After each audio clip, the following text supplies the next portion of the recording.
नमस्कार दोस्तों, स्वागत है आपका एक बार फिर से आपके अपने YouTube चैनल कंपटीशन प्रिपरेशन पे। आई होप आप सारे बहुत अच्छे होंगे, स्वस्थ होंगे, सुंदर होंगे और अच्छे से पढ़ाई भी कर रहे होंगे। सीजीएल एग्जाम को अब ज्यादा टाइम बचा नहीं हुआ है और आपके लिए कुछ यूजफुल चीजें करने का हमेशा से प्लान रहा है कंपटीशन प्रिपरेशन का मेरा।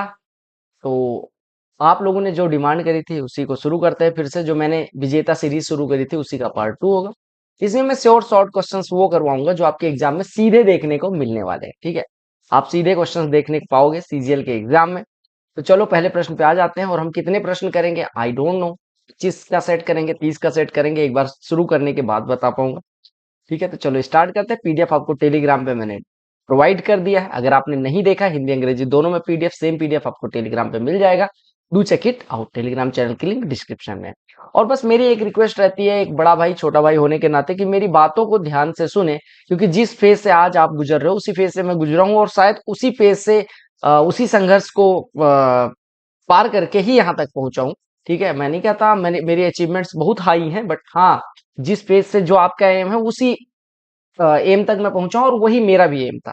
तो मेरी जो बातें हैं, ऐसा नहीं कि मैं 10 साल पहले सेलेक्ट हुआ और अभी तक वही गाना गा रहा हूं। मैंने आपका हर पेपर देखा है। शायद आपने तैयारी के दौरान उतने पेपर नहीं देखे जितने मैंने पेपर देखे और जितने प्रश्न कराए हैं और करे हैं। ठीक है, तो चलो स्टार्ट करते हैं। बातों को समझो और वीडियो जब कहूं कि लाइक कर दो तो कर दिया करो। ठीक है, तो पहले प्रश्न में क्या कहा गया, अब ये कैसे प्रश्न होने वाले हैं, ये सीएचएसएल के बेस्ट क्वेश्चंस होने वाले हैं।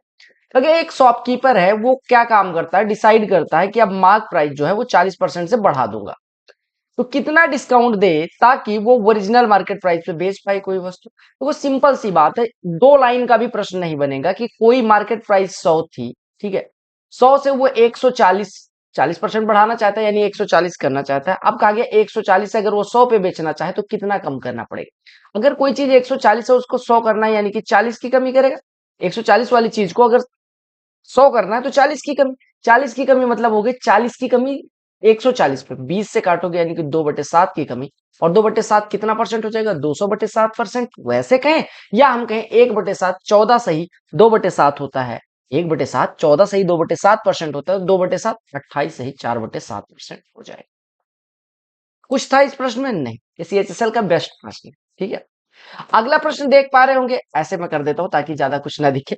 आगे, अगर किसी लाइन का इक्वेशन, कोई लाइन P है उसका इक्वेशन ये है, कोई लाइन Q है जिसका इक्वेशन ये है, तो कहा गया उनका कॉमन पॉइंट क्या होगा। कॉमन पॉइंट क्या होता है कि इसका भी, इस पे भी सेटिस्फाई करे, इस पे भी सेटिस्फाई करे।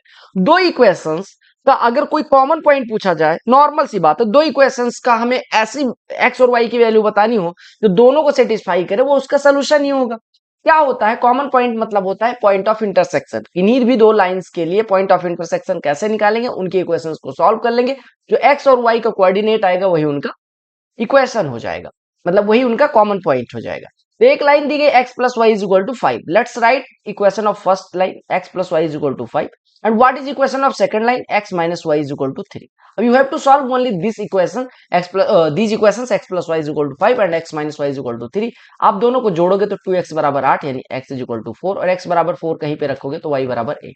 तो इनका कोऑर्डिनेट हम कैसे लिखते हैं, 4 और कॉमा लगा के 1 लिख देंगे, तो 4 1 आपका कॉमन पॉइंट हो जाएगा। सिंपल सी बात, समझ में आ गई। कोऑर्डिनेट ज्योमेट्री मैंने बहुत डिटेल में करवाई, 40-45 मिनट की वीडियो में मैंने सब कुछ, शायद 1 घंटे की होगी, सब कुछ खत्म कर दिया। सब कुछ मतलब कोऑर्डिनेट ज्योमेट्री में उससे ऊपर आपका सीडीएस तक कुछ नहीं पूछा जा सकता। लिंक डिस्क्रिप्शन में डू चेक इट आउट। आगे दो स्पेस है, यानी स्पेस मतलब गोले हैं जिनका डायमीटर का रेशियो दिया गया। आपको पता होगा जो डायमीटर का रेशियो होता है वही उनकी रेडियस का रेशियो होगा।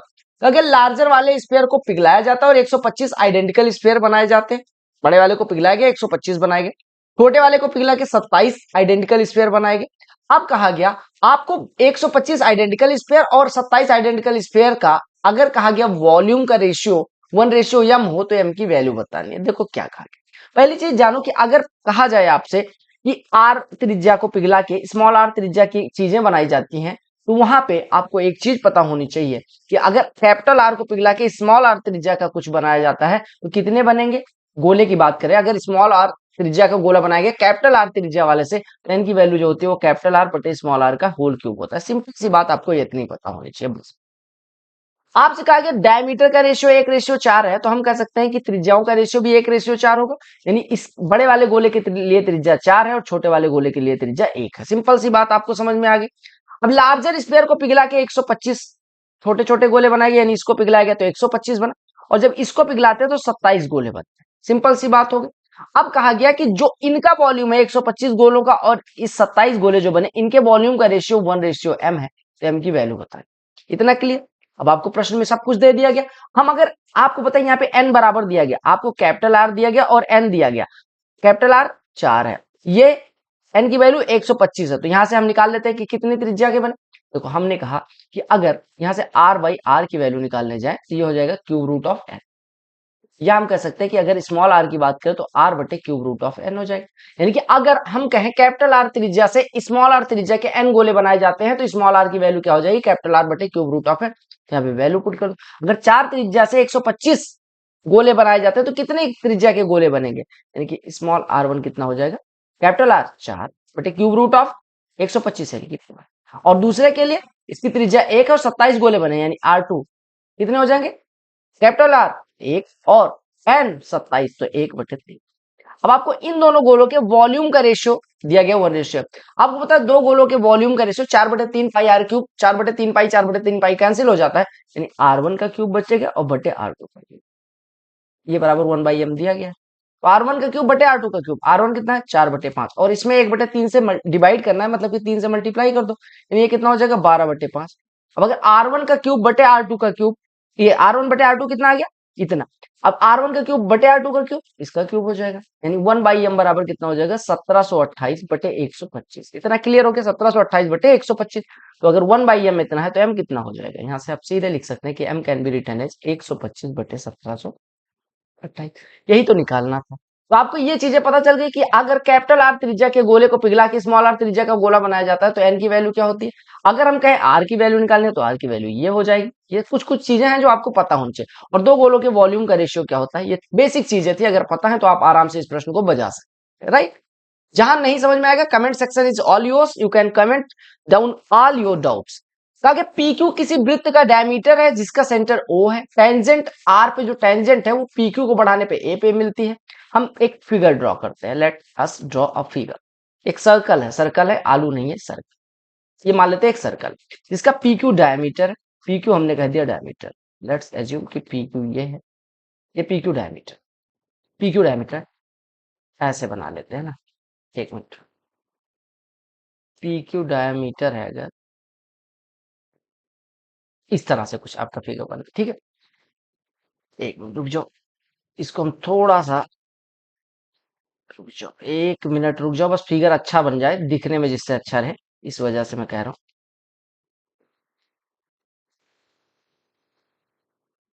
एक मिनट, बस आप थोड़ा सा वेट करो, ठीक है। अब आपको 1 मिनट यार, 1 मिनट बस, इस फिगर को थोड़ा सा मैं खिसका उसका देता हूँ, ताकि ना जो आपका दिमाग है वो सही से चलने लग जाए, ठीक है। ये दिखा आपको, इसको ना मैं ऐसा बनाता हूँ कुछ,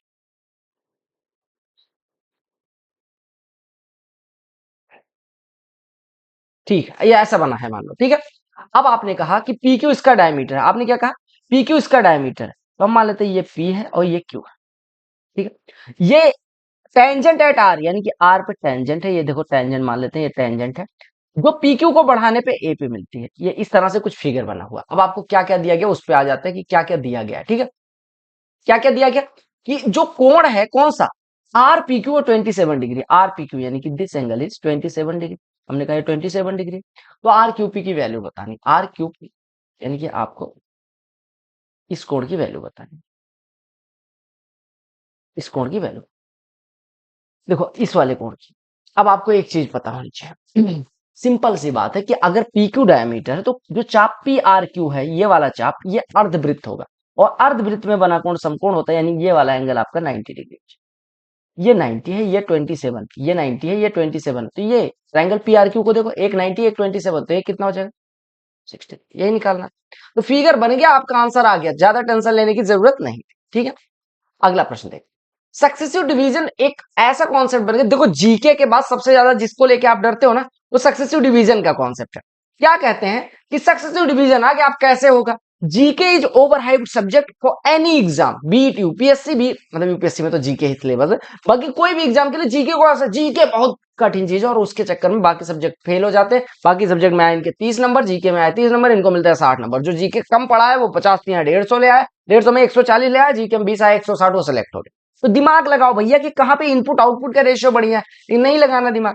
ताकि एक number, find the number when successively divided by 3, 5 and 7 leaves remainder 2, 1 and 3। Successive division का मतलब क्या? समझो कॉन्सेप्ट, समझो। मुझे टाइम की कोई परवाह नहीं आज, क्योंकि मैंने सेट तो करवा ही दिए हैं सारे सीएचएसएल के। देखो सक्सेसिव डिवीजन का मतलब है कि मान लो 5 को, मान लो एक संख्या है 125, ठीक। सक्सेसिव डिवीजन का मतलब है कि मान लो 3, 5, 7 से डिवाइड करना था, तो पहले हम 3 से डिवाइड कर, 3 से हमने डिवाइड किया, 40 भागफल आया, 120 41 भागफल आया, 123 आया, ठीक है, शेषफल 2 आ गया। अब सक्सेसिव डिवीजन का मतलब क्या हुआ कि अब हम क्या काम करें, जब 5 से डिवाइड करने जाएंगे तो क्या 125 को डिवाइड करेंगे? नहीं। सक्सेसिव डिवीजन का मतलब अब 5 से हम 41 को डिवाइड करेंगे, यानी अब हम क्या काम करेंगे, 5 से 41 को डिवाइड करेंगे, 5 8 40, फिर एक शेषफल, शेषफल से कोई मतलब नहीं। फिर अब हम क्या काम करेंगे, अगला डिवीजन जब करने जाएंगे तो किससे डिवाइड करेंगे, अगला डिवीजन जब हम करने जाएंगे तो 3 से हो गया, 5 हो गया, अब 7 से किसको डिवाइड करेंगे, क्या 41 को? नहीं, 8 को। इस 7 से फिर डिवाइड करेंगे 8 को, तो 7 एकम 7, ये कट के 1। हमें रिमाइंडर से कोई मतलब। अब जो रिमाइंडर आपको दिया गया यहाँ पे 2 1 3 दिया गया, यानी 2 1 और 3 इस तरह से आपको रिमाइंडर दिया गया, यानी ये वाले रिमाइंडर 2 1 3। तो आप, और कहा गया लास्ट भागफल 3 है। अब देखो लास्ट भागफल 3 होने का मतलब कि 7 से हमने डिवाइड किया, भागफल 3 आया और शेषफल 3 आया। देखो 7 से जब हमने डिवाइड किया तो भागफल भी 3 आया और शेषफल भी, यानी यहाँ पे भी 3, यहाँ पे भी 3। 7 से किसी संख्या को हमने डिवाइड किया, भागफल 3 शेषफल 3, इसका मतलब क्या हुआ, वो संख्या क्या हो जाएगी, 7 से हमने डिवाइड किया, भागफल 3 और शेषफल 3, यानी 7 संख्या क्या हो जाती है, नंबर बराबर क्या होता है, जिससे डिवाइड करते हैं, यानी divisor into quotient plus remainder, यानी कि भाजक गुणे भागफल धन शेषफल बराबर भाज्य होता है। यानी अगर ये संख्या फाइंड करनी है तो हमें 7 का 3 में गुणा करना है और 3 जोड़ना है, क्योंकि 7 या 21 3 24 रही होगी, तभी तो 3 बार भाग कर पाए और 3 शेषफल है, यानी 8 की जगह पे यहाँ पे 24, 7 या 21 3 24। अब 24 क्या था, 24 पिछली वाले में देखो, यहाँ पे जब 8 था तो हम 8 को डिवाइड कर रहे थे, यहाँ पे 24 को डिवाइड कर रहे हैं, इसका मतलब यहाँ पे 8 9 के 24 था, यहाँ पे 8 9 के 24 था, यानी 5 से हमने डिवाइड किया तो 24 भागफल है और शेषफल कितना है 1, तो संख्या क्या होगी 5 गुणे 24 धन 1, यानी यहाँ पे 41 ना होके 121 रही होगी। क्लियर, 121 तक समझ लो। 121 क्या है, 100, जब देखो 41 था तो हम 41 को डिवाइड कर रहे थे, लेकिन यहाँ पे 121 को डिवाइड कर रहे हैं, इसका मतलब 121 पिछला वाला क्या था, क्वोशिएंट था, क्या होता पिछला वाला भागफल था, यानी यहाँ पे 41 ना होके 121, यहाँ पे 41 ना होके 121। तो हमने 3 से किसी संख्या को डिवाइड किया, भागफल 121 शेषफल 2, तो संख्या कितनी हो जाएगी, नंबर 3 गुणे 21, 3 गुणे 121 धन 2, यानी कि 3 गुणे 121, ये समझाने के लिए लिख रहा हूं, प्लस 2, यानी कि 363 प्लस 2 यानी कि 300। समझ में आया? अब ये कैसे करना है एग्जाम में, समझ में आ गया बेसिक कौन, इससे बेटर कॉन्सेप्ट आपको कोई नहीं समझा सकता, ये ऐसे और करते हैं। देखो 3 5 7 से सक्सेसिव डिवीजन का मतलब क्या हुआ, 3 5, अब एग्जाम में ऐसे लिखना 2 1 3, हमने क्या किया 2 1 और 3 लिख लिया। अब आपको क्या, लास्ट में भागफल दे दिया, लास्ट में भागफल यहाँ पे 3। अब आपको क्या काम करना है, देखते ही आपको टूट पड़ना है प्रश्न में कि इससे पहले वाला भागफल 7 या 21 3 24 रहा, 5 से 24, 5 से किसी संख्या को डिवाइड किया, भागफल 24 शेषफल 1 है, यानी संख्या 5 गुणे 24 120 और 1 121। 3 से कोई संख्या n, यही संख्या निकालना, 3 से किसी संख्या n को डिवाइड किया गया, भागफल 121 शेषफल 2 आया, तो 3 गुणे 121 धन 2, n की वैल्यू कितनी हो जाएगी। This one is exam approach and this is the best approach you can have for this particular question। समझ में आ गया, ठोक दो लाइक। आगे एक सर्कल है जिसमें ABCD साइक्लिक क्वाड्रिलेटरल है, AE को ड्रॉ किया गया CD के पैरेलल, BA को F तक प्रोड्यूस किया गया, कोण ABC 85 डिग्री, FAE 24 डिग्री और BCD की वैल्यू होता है। मैं लिटरली बता रहा हूं कि ये प्रश्न जब एग्जाम में करोगे तो टफ होगा, क्योंकि इसका फिगर अभी तक ऐसा प्रश्न आया नहीं था। अब मैंने 3 बार करवा लिया तो मेरे लिए इजी है, और टीचर्स आपको आके ऐसे फिगर बना देंगे फटाफट, बट टफ है, फिगर ड्रॉ करना ही टफ था। कैसे, क्योंकि एक साइक्लिक क्वाड्रिलेटरल की डिफिनेशन है कि आमने सामने के कोण का योग 180 अंश होना चाहिए और चारों जो वृत्त के मतलब वो हैं क्या, क्वाड्रिलेटरल के शीर्ष हैं वो वृत्त के परिधि पे लाई कर। अब यहाँ पे थोड़ा सा इसका प्रश्न का सहारा लेते हुए हम ड्रॉ करेंगे, क्योंकि A is drawn parallel to CD। A क्या है, सीडी के पैरेलल कोई लाइन हम मान लेते हैं। देखो पहले कहा गया A B, let us draw a line. एक मिनट, मान लो ये ए बी है, पहले हम एक क्वाड्रिलेटरल ड्रॉ कर लेते हैं ए बी। अब ए बी को एफ तक बढ़ाया गया, यानी ये अगर बी है, ये ए है, तो बी ए को एफ तक बढ़ाया गया, बी ए को एफ तक बढ़ा दिया। ठीक है, सिंपल सी बात है। तो आ गया कि जो ए है वो सी डी के पैरेलल इस प्रकार से ड्रॉ की गई कि एफ ए जो कोण है वो 24 डिग्री, इस तरह से कोई कोण है एफ ए 24 डिग्री का है। लिखते चलो, फिगर बनाना तभी आसान होगा। और ए जो है वो सी डी के पैरेलल है, यानी सी डी ऐसे कहीं ड्रॉ होगा, ये सी डी है। एग्जाम में कैसे ड्रॉ कर सकते हो ये मैं बता रहा हूं, अदरवाइज मैं आके ड्रॉ कर दे, मुझे याद है लिटरली। अब देखो एबीसीडी क्वाड्रिलेटरल आपका किस प्रकार से होगा, coming from this point two this point, coming from this point two this point, फिर यहां से यहां तक आएंगे, और फिर यहां से किसको मिलाएंगे, इसको मिलाएंगे। एक मिनट यार देखो हम यहां से यहां तक आएंगे, ए बी हो गया, बी सी हो गया, सी डी हो गया, ये लो, ये आपका क्वाड्रिलेटरल मिल गया। ठीक है, समझ आया क्वाड्रिलेटरल कैसे मिला। तो हमने क्या कहा, क्वाड्रिलेटरल को थोड़ा सा बड़ा कर लेते हैं, ठीक है, और इसको ऐसे लिख देते हैं, राइट। समझ में आ गया। अब आपके पास क्वाड्रिलेटरल हो गया। अब देखो आपको क्या क्या दिया गया उस पर आते हैं। आपको दिया गया ये वाला ए है, ठीक है, एफ ए एंगल 24 डिग्री, यानी ये वाला 24 डिग्री है। आपको क्या दिया गया, एंगल एबीसी 85 डिग्री, ये वाला 85 दिया गया। ठीक है, आपको क्या क्या पैरेलल दिया गया कि सी डी और ए पैरेलल है, सी डी लाइन और ए लाइन पैरेलल। देखो पैरेलल होने का क्या फायदा है, दो पैरेलल लाइंस को समझो बात को, there are two parallel lines A and C D, A and C D, जिनको कोई एक क्रॉस लाइन कट कर रही है। क्रॉस लाइन की वैल्यू क्या है, क्रॉस लाइन कौन सी है, ए ये वाला है, सी डी ये वाला है, इसको कोई क्रॉस लाइन कौन सी कट कर रही है, देखो ए और सी डी को एडी कोई लाइन है जो कट कर रही है। देखो एडी, एडी लाइन को देखो, दो पैरेलल लाइंस को कट कर रही है। तो आपको पता है ये वाला जो एंगल होगा किस वाले एंगल के बराबर होगा, इस वाले एंगल के बराबर होगा। होगा कि नहीं होगा, आपने कहा बिल्कुल होगा। तो अगर ये 85 है तो ये कितना हो जाएगा, 95 हो जाएगा। सिंपल सी बात है, ये 85 है तो ये 95 हो जाएगा, 85 है तो 95 हो जाएगा। ठीक है, क्यों, क्योंकि साइक्लिक क्वाड्रिलेटरल में आमने सामने के कोणों का योग 180 अंश, तो एक 85 तो एक 95, अगर ये 95 है तो ये वाला 95 हो गया। बस सिंपल सी बात है। आपने कहा ये पूरा कोण देखो, इतना 24 है, इतना 95, यानी ये दोनों मिलके कितना हो गया 119, ये 119 हो गया। तो आपको पता है कि ये एक्सटीरियर एंगल है किसी साइक्लिक क्वाड्रिलेटरल के, तो ये वाला भी 119 डिग्री हो जाएगा। सिंपल सी बात, समझ आई। क्या करा मैंने, मैंने कहा इतना 24 है, इतना 24, इतना 95 है, तो पूरा कितना हो जाएगा 119, और 119 इसका एक्सटीरियर एंगल है। एक्सटीरियर एंगल सुदूर स्थित अंतःकोण के बराबर होता है, साइक्लिक क्वाड्रिलेटरल की प्रॉपर्टी है। ठीक है, अगर आप ऐसे नहीं करना चाहते तो देखो 24 ये था, 95 था, ये दोनों 119 हुए, ये वाला कितना हो जाता है अकेले 61 डिग्री का। अगर ये 61 का है तो साइक्लिक क्वाड्रिलेटरल की प्रॉपर्टी आमने सामने के एंगल्स का सम 180 होना चाहिए। If this one is 61 in itself, then opposite angle will be 119 degree. This is the simple सा कॉन्सेप्ट, राइट। तो ये फिगर ड्रॉ करना एग्जाम में टफ था, बाकी प्रश्न में कुछ नहीं था। प्रश्न में बस दो प्रॉपर्टी लगानी थी कि ये वाले एंगल, दो पैरेलल लाइंस को जब कोई ट्रांसवर्स लाइन काटती है तो क्या एंगल का वो होता है। दूसरी चीज कि जब अगर हम एक कोई साइक्लिक क्वाड्रिलेटरल ड्रॉ करें, मान लो ये कोई सर्कल है, इसमें कोई क्वाड्रिलेटरल ड्रॉ किया गया इस प्रकार से, तो एक मिनट यार, ये क्वाड्रिलेटरल क्यों मुझसे आज सर्कल के अंदर क्यों नहीं बन रहा, एक मिनट रुक जाओ, ये इस तरह से, ठीक है, ठीक है, इस तरह मान लो। ठीक है, अब अगर मान लो इस भुजा को बढ़ाऊं तो ये वाला जो एंगल होगा वो इस वाले एंगल के बराबर होता है। स्टार बेस में मैंने बहुत डिटेल में करवाया, क्यों, क्योंकि अगर ये थीटा है तो 180 माइनस थीटा, और चूंकि साइक्लिक क्वाड्रिलेटरल आमने सामने के कोणों का योग 180 होगा, तो अगर ये 180 माइनस थीटा तो ये थीटा होता है। सिंपल सी बात, क्लियर हो गया।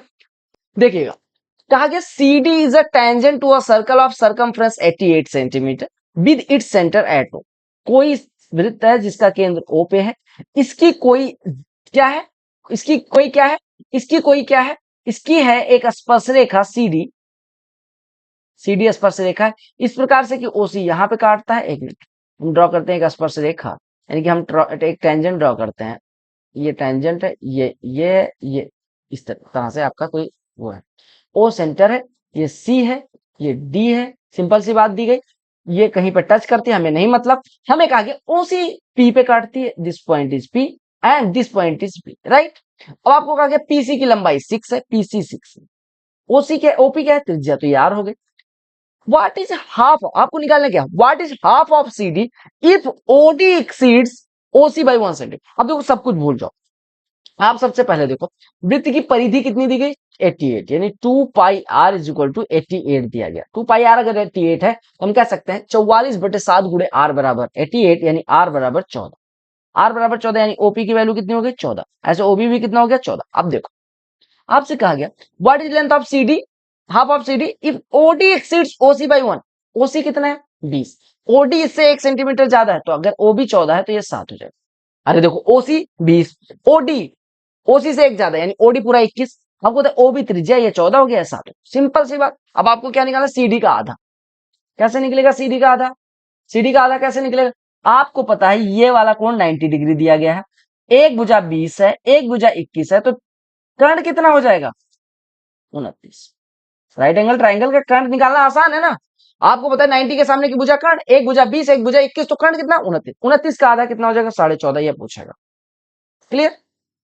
देखो कहा एक रोलर है जिसकी रेडियस 49 सेंटीमीटर, इसकी लंबाई 200 सेंटीमीटर है, ये 700 रिवॉल्यूशन लेता है एक प्लेग्राउंड को समतल करने के लिए। देखो सिंपल सी बात समझो, रोलर कैसे होता है, let us assume this one is a roller, roller coaster नहीं रोलर, ठीक है, ये मान लेते हैं रोलर।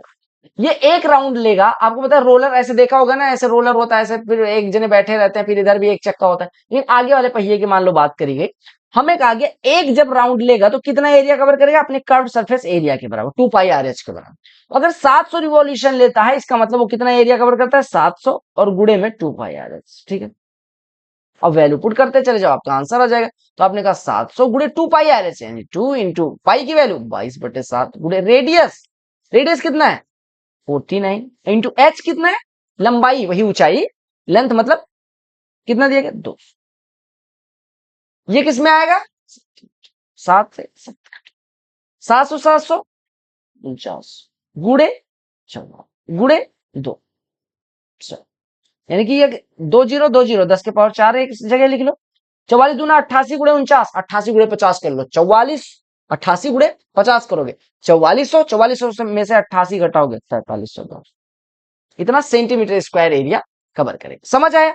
एक रोलर एक बार एक राउंड लेगा तो कितना एरिया कवर करेगा 2 पाई आर। अगर वो कितने राउंड ले रहा है, वो कितने राउंड ले रहा है टोटल, वो ले रहा है आपका 700 राउंड, तो कितना एरिया कवर हो समझ में आना चाहिए। प्रश्न में 20 करवाऊं, 5 करवाऊं, 10 करवाऊं, आपको समझ में आना चाहिए।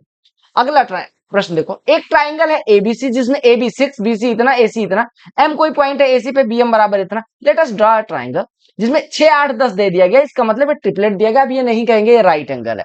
अगर AB 6, BC 8, AC सबसे बड़ी भुजा है, सबसे बड़ी भुजा ट्राइंगल की 10 है और ट्रिपलेट बनाते हैं, यानी AC अगर 10 है तो अपोजिट वर्टेक्स कौन सा होगा B, यानी B पे राइट एंगल बनाता हुआ एक फिगर ड्रॉ करते हैं। ये लो, ये B है, ये A है, ये C, this one is 10, A B आपको 6 दिया गया, ये आपको 8 दिया गया। एम कोई पॉइंट है एसी पे इस प्रकार से कि बीएम बराबर 5 यूनिट, बीएम बराबर 5 unit. B the point D a triangle BMD is form, एक triangle B the point D a triangle BMD is form such that BMD is similar to ABC. देखो BMD अगर उस पे वो बनाया गया है सिमिलर है, तो आप एक बात बताओ सिंपल सी बात बताओ, आपको बीडी की लंबाई निकालनी है ना, सिंपल सी बात मुझे बताओ कि अगर हम डी कोई ऐसे मान लेते हैं कि डी यहां पे कोई पॉइंट है, डी हमें कहां दिया गया नहीं पता, बस हमें दिया गया कि मान लो ये ऐसे बीएमडी ट्रायंगल है, बीएमडी जो है वो सिमिलर है एबीसी के। अब आपको सिंपल सी बात बताओ, बीएमडी को सिमिलर होने के लिए क्या करना पड़ेगा, इस कोण को 90 डिग्री होना पड़ेगा। क्यों? क्योंकि ये देखो एबीसी में बी 90 है तो यहाँ पे एम 90 होगा, और एम 90 है मतलब कि ये इस पे परपेंडिकुलर होना चाहिए, एम इस पे परपेंडिकुलर होना चाहिए। एम परपेंडिकुलर अगर हो गया, मान लो ये ऐसे ड्रॉ हो रहा है, एक मिनट ऐसे देखो, ये मान लो ऐसे ड्रॉ हो रहा है, थोड़ा सा आपको लगना चाहिए कि ये मान लो, और ये मान लो अब ऐसा कर कुछ ड्रॉ किया गया बी एम डी। अब ये राइट एंगल दिख रहा है, अब आपको सब समझ आ गया, बी एम बराबर 5 दे दिया गया।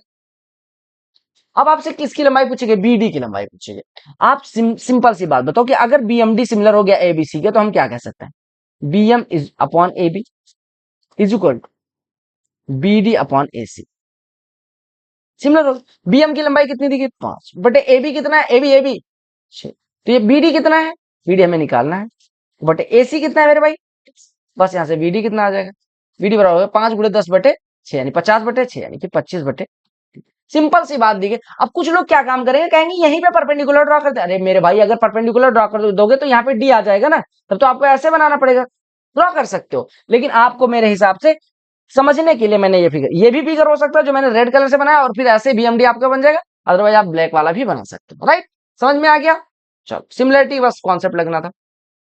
ताकि दो सर्कल है जिनकी रेडियस इतना इतना है, उनकी ट्रांसवर्स कॉमन टेंजेंट की लंबाई 8 है, डिस्टेंस बिटवीन टू सर्कल। देखो, आपको मैंने एक चीज बताया कि इफ R1 + R2, दो वृत्त दिए गए, R1 + R2 यानी कि उनके त्रिज्याओं का योग इज लेस देन डी, यानी कि उनके केंद्रों के बीच की दूरी से कम है, तो इसका मतलब वो दोनों दूर दूर। ठीक, अगर R1 + R2 यानी उनकी त्रिज्याओं का योग डी के बराबर है, इसका मतलब वो आउटर टच करते हैं इस तरह से। और अगर R1 + R2 is greater than D, it means both of the circles intersect each other. ये पता है सबको।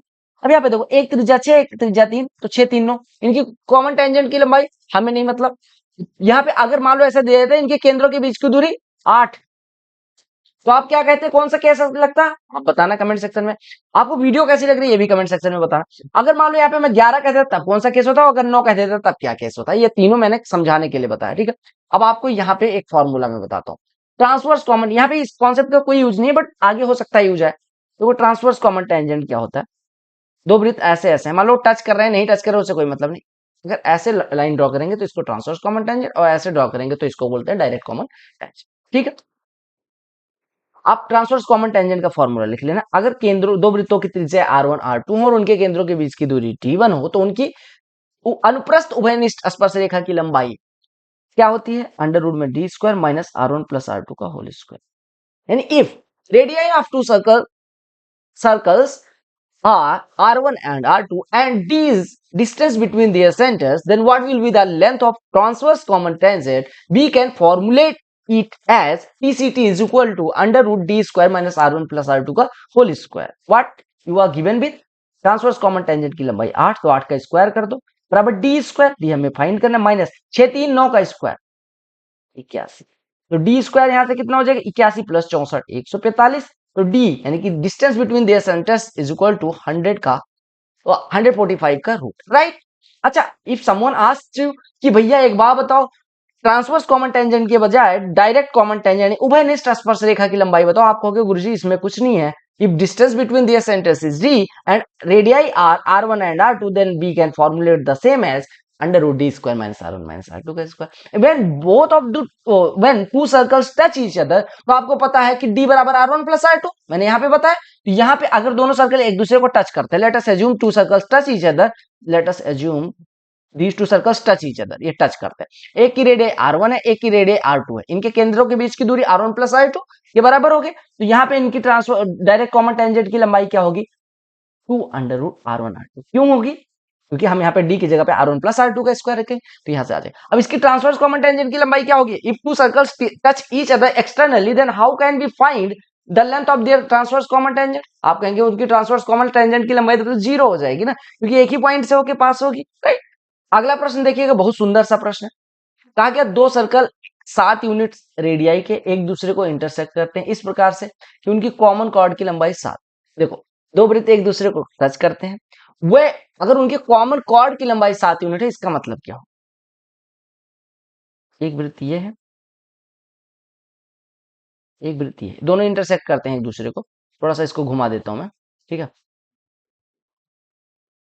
ठीक है, ये देखो, अब ये दोनों वृत्त एक दूसरे को टच करते हैं, इनकी कॉमन कॉर्ड की लंबाई 7 है। एक मिनट, कॉमन कॉर्ड ड्रॉ करता हूं मैं इस प्रकार से, सिंपल सिंपल सी बात है। देखो, ये ये ये आपने कहा ये क्या बना दिया, मैं कहा ये लंबाई 7 है, त्रिज्या भी 7, ये भी 7। राइट, ऐसे ही ये वाला भी 2 7 7 7। अब आपने कहा ये क्या होगा, मैं कहा सिंपल सी बात बताओ मेरे भाई, कि अगर ये 7 7 7 7 है तो ये 60 डिग्री हो गया और ये भी 60 डिग्री हो गया, क्योंकि इक्विलेटरल ट्रायंगल बन गया। अब आपने कहा, अब मैं कहा सिंपल सी बात बन गई। आपने कहा क्या बना, मैंने कहा सिंपल सी बात ये बन गई मेरे भाई कि अगर हमें इस कॉमन एरिया को निकालना है, तो कॉमन एरिया कैसे निकलेगा? देखो 60 डिग्री वाले चाप का एरिया निकालेंगे, इस वाले चाप का एरिया निकाला, सिंपल सी बात। ऐसे इस चाप की एरिया निकालेंगे 60 डिग्री वाले। अब आपने कहा अगर ये दोनों एरिया निकालने जाएंगे, लाइक ये एरिया ये एरिया निकालने जाएंगे, तो ये तो वृत्त के 60 डिग्री मतलब वो बनाने वाले का एरिया हो जाएगा, 60 डिग्री बनाने वाले चाप वृत्तखंड का एरिया। सिमिलरली अगर इधर से निकालने जाएंगे ये, तो ये भी 60 डिग्री। लेकिन अगर हम दोनों को जोड़ देंगे ना, तो ये वाला एरिया कॉमन आ जाएगा जो हमें निकालना है।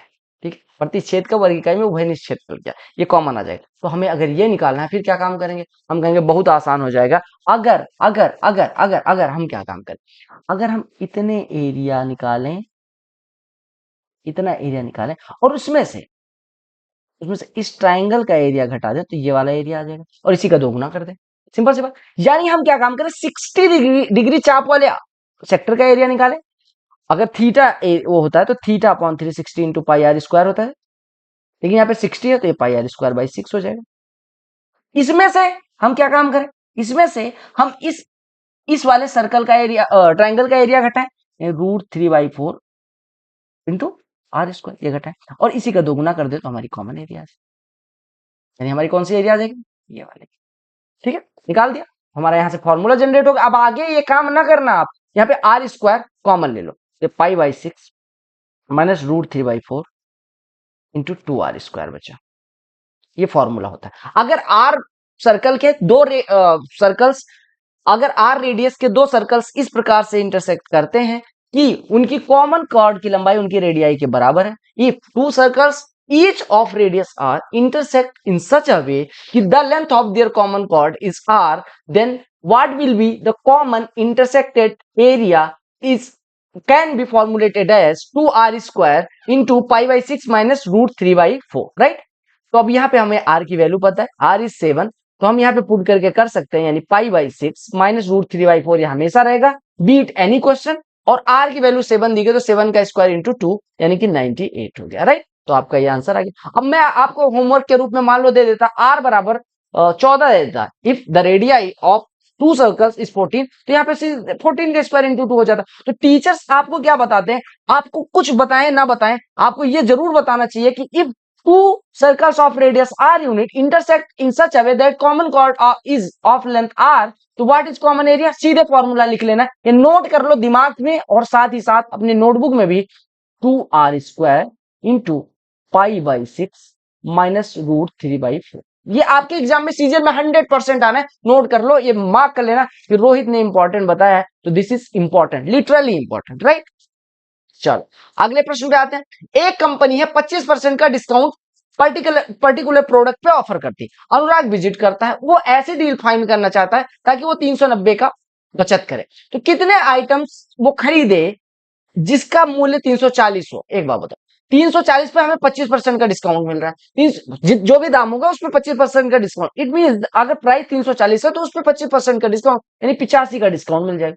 85 का डिस्काउंट कमाते हुए हमें 390 390 का मिनिमम डिस्काउंट चाहिए, तो हमें कितना वस्तुएं खरीदनी पड़ेंगी? आप कहेंगे 390 बटे 85। अब देखो 85 का टेबल पढ़ना है, हमें 85 एक वस्तु पे मिल रहा है, अगर हम 4 वस्तुएं लेंगे तो हमें कितना मिलेगा? 340। हमें 340 से ऊपर जाना, 390 पहुंचना, तो मिनिमम 5 वस्तुएं लेनी पड़ेंगी, तब हम 390 का डिस्काउंट क्रॉस कर पाएंगे। तो क्रॉस करने के लिए पूछा गया था न्यूनतम कितनी वस्तुएं खरीदनी पड़ेगी, right.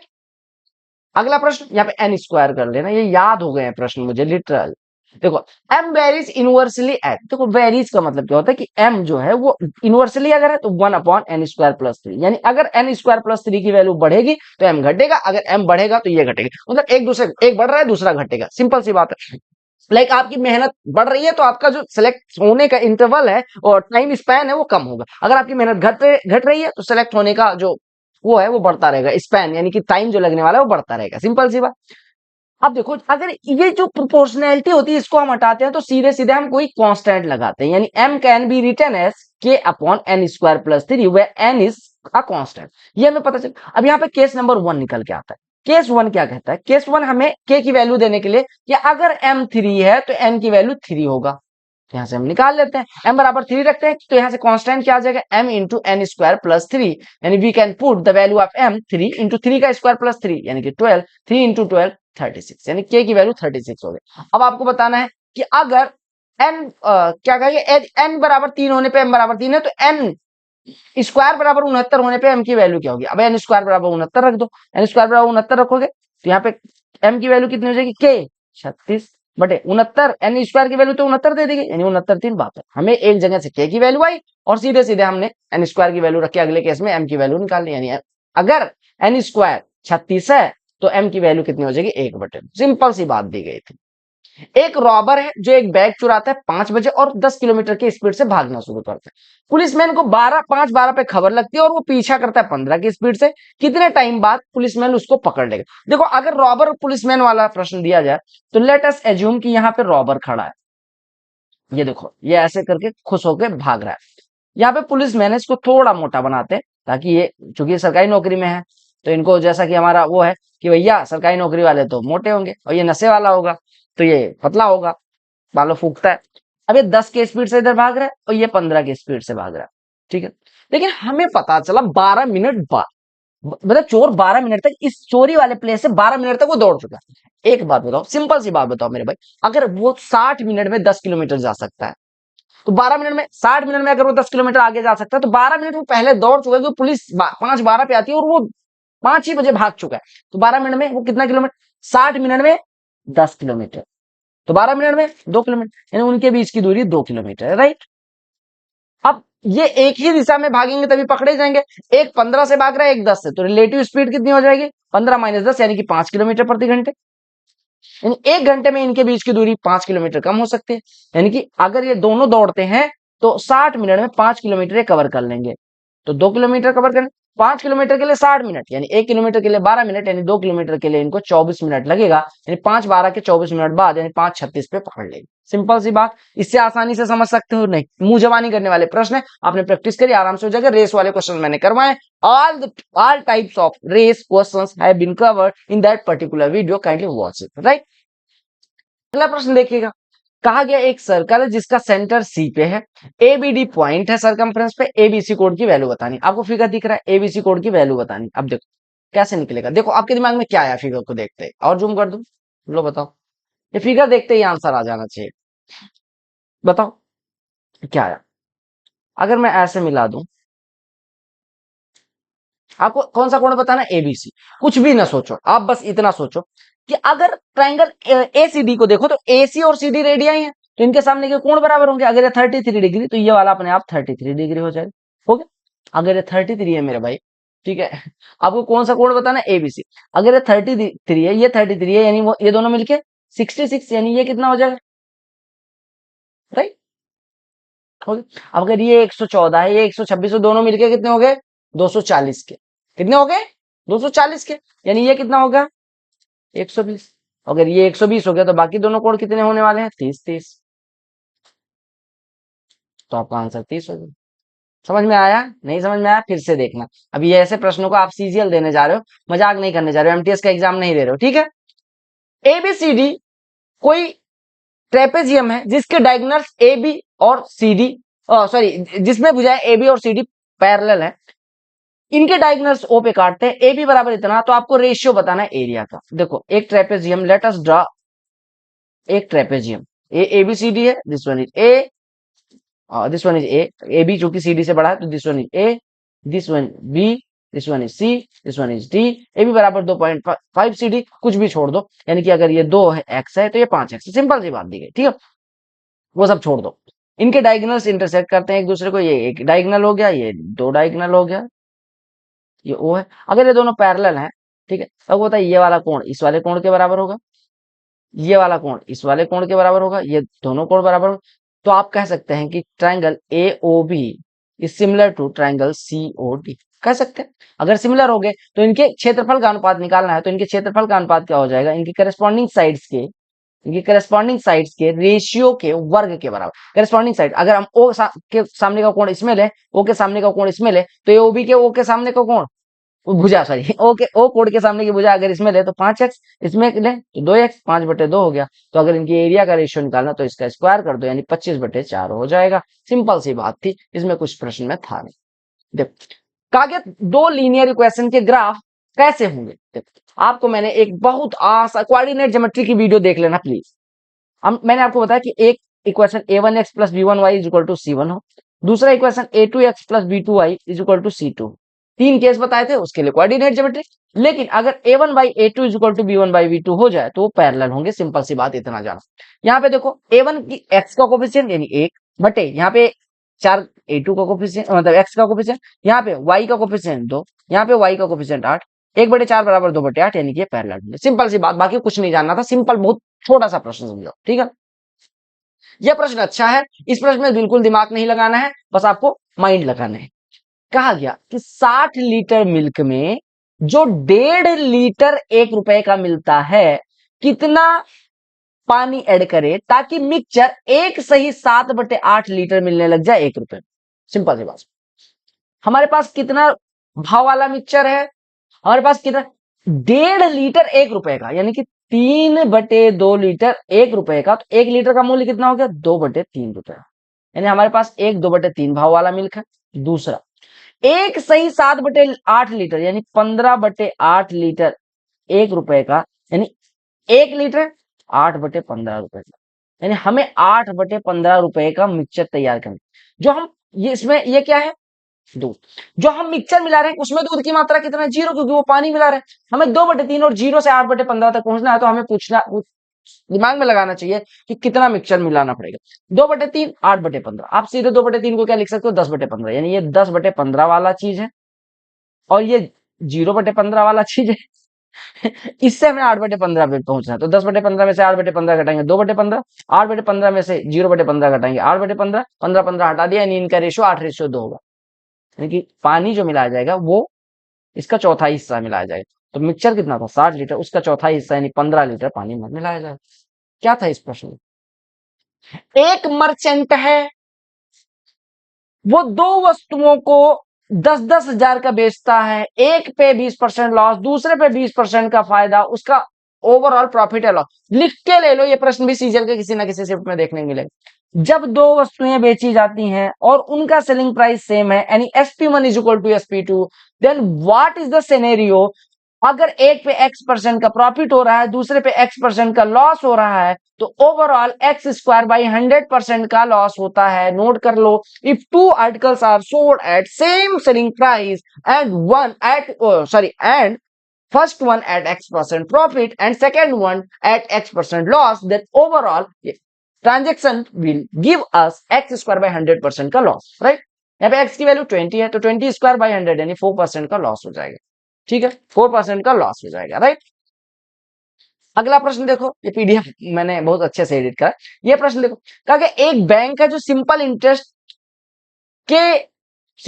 For K at the rate of इतना फॉर इतना years, another bank charges simple interest for L at the rate of इतना, the gives the same interest, ठीक है, and gives the same interest, the ratio between K and. देखो एक bank है simple interest के रुपए का, आर सही आर के पावर 1/2 वर्ष का n² वर्ष में ले। देखो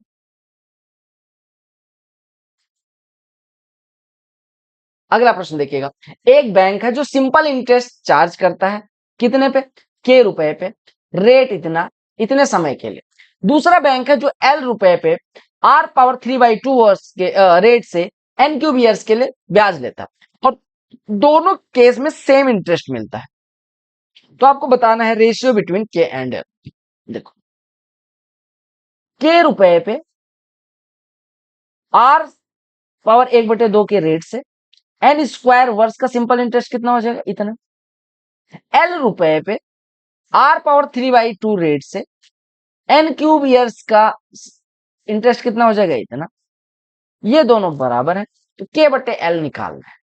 k/l 100 कट गया, k/l करोगे तो यहाँ पे ये वाला नीचे चला जाएगा, यानी r के पावर 3/2 गुड़े n का क्यूब बटे r के पावर 1/2 गुड़े n का स्क्वायर, n के स्क्वायर से इसकी पावर कैंसिल, r के पावर 1/2 से इसकी पावर 1/2 घट जाएगा, यानी r के पावर 1, तो कितना हो गया rn/1, यानी rn/1 आपका आंसर हो जाएगा, राइट। ये प्रश्न मैंने जब शिफ्ट वाइज करवाया था तो शायद कुछ गलत कर दिया था, वहां पे मैंने इंटरेस्ट ले लिया था या जो भी, आई डोंट नो, ठीक है, कैलकुलेशन मिस्टेक थे। अगला प्रश्न देखिएगा, कहा गया एक सॉफ्टवेयर इंजीनियर की सैलरी से 15% हाउस रेंट पे, 25% रिमेनिंग का हाउस होल्ड आइटम्स पे, 25% रिमेनिंग का इनकम टैक्स पे, 15% रिमेनिंग का क्लॉथिंग पे। तो आपके पास अगर 10,404 बचता है तो उसकी टोटल सैलरी याद करो। उसकी टोटल सैलरी जो भी रही होगी, सैलरी को हम लिखते हैं सैलरी, उसने पहले कितना खर्चा किया 15%, यानी बचा कितना 85%, यानी अब बचा इसका 17/20। फिर आ गया, अब इतना बचा, इसका 25% फिर खर्च कर देता है। किस पे खर्च करता है अभी भूल जाओ, 25% खर्च कर दिया, यानी इसका 3/4 हिस्सा बचा। फिर इसका 25% खर्च कर दिया यानी 75% बचा फिर से, यानी कि 3/4 हिस्सा और बचा। और फिर 15% क्लॉथिंग पे खर्च कर देना, यानी अब 85% बचा, यानी इसका 17/20 में।